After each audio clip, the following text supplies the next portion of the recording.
L'association 813, c'est la plus ancienne et la plus importante association autour du polar et des littératures policières qui existent en France. On a été créé en 80, on aurait dû fêter nos 40 ans l'année dernière, et on regroupe à peu près 700 à 800 adhérents et abonnés. Et la spécificité, c'est que nos adhérents, c'est à la fois des amateurs, comme moi, mais aussi des professionnels, des journalistes, des traducteurs, des éditeurs. 813, c'est le titre méconnu d'un Arsène Lupin. Mais je gage qu'avec la série qui vient de passer, 813 deviennent de plus en plus célèbres. Et j'espère que ça rebondira sur l'association, donc.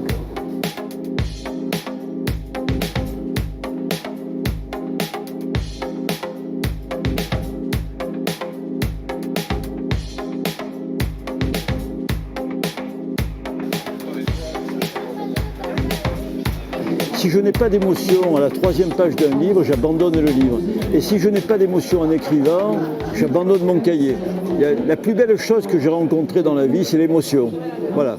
Les écrivains que je lis et que je relis, ce sont des écrivains bourrés d'émotions. Je préfère relire un livre 10 fois que de lire un livre pour la première fois sans émotion. Voilà, pour moi, le cœur du livre, mais le cœur de toute création, que ce soit la musique, la peinture, que ce soit la vie, c'est de l'émotion. J'organise ce chaos d'émotions. C'est-à-dire que chaque mot, un mot après l'autre, c'est assez obsessionnel l'écriture, mais tu organises ton chaos d'émotions. Et j'ai l'impression que j'oublie que je suis mortel. Quand j'écris, si je parle de Mio, je deviens Mio. Si je parle de la beauté d'une femme, je deviens cette femme. Si je parle d'un rat, je deviens le rat. Et je ne suis plus René Frény. Et quand je ne suis plus René Frény, je n'ai plus peur de mourir, de vieillir, d'être seul. Je suis le rat, la femme, le nuage.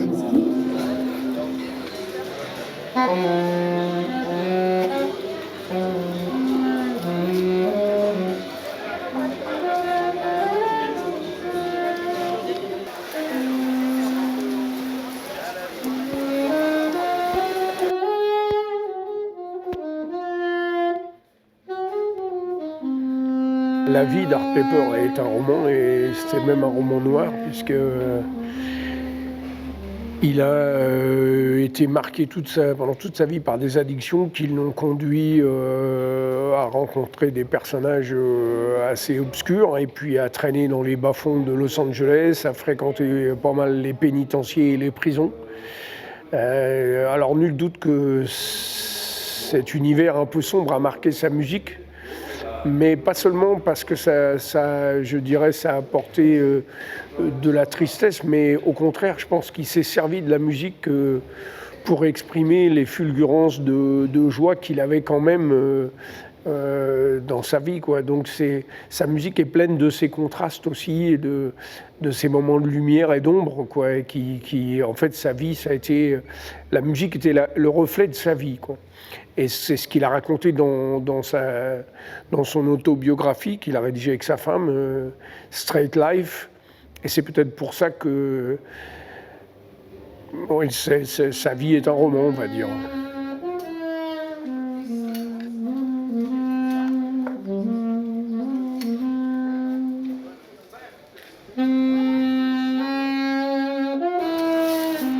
Ça a été très dur parce que on a eu la météo avec nous, beaucoup d'abstention. Mais il y a les auteurs qui sont là, il y a les lecteurs, donc tout va bien.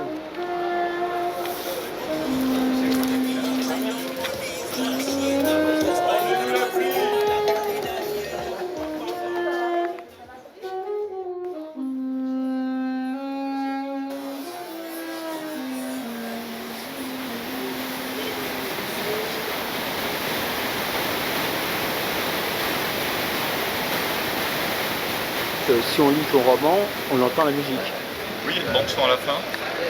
Je propose une bande-son à la fin qui colle à chaque chapitre à un morceau qui lui a trouvé. Je fais un peu de toi parce qu'on prend de l'eau là. Et on peut savoir lesquels, les morceaux que tu as choisis? Clash, il y a toujours du...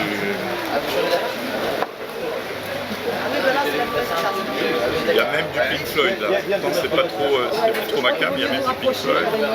Il y a les Beatles, du Grateful Dead, il y a un groupe de punk anglais contemporain, les Idols.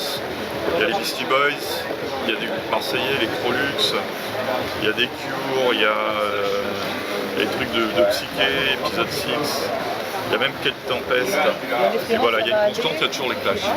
De toute façon. Mais là, il n'y a Les pas Jefferson Airplane.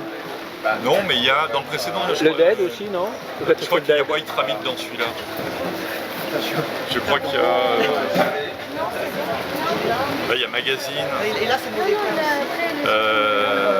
Astéro numéro 4, c'est des Psyché aussi. Il n'y avait pas une autre place Non, je sais plus bien où il y a White Rabbit, je sais plus lequel. Il y a les Ramones. Normal.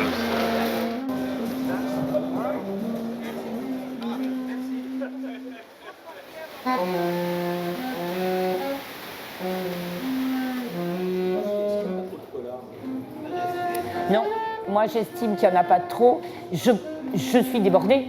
Ma maison va s'écrouler bientôt sous le nombre de livres que je reçois. Mais malgré tout, je pense que dans un environnement où je sens de plus en plus la culture arriver, je suis contente qu'il y ait beaucoup de polars. Je suis mécontente de ne pas pouvoir tous les lire.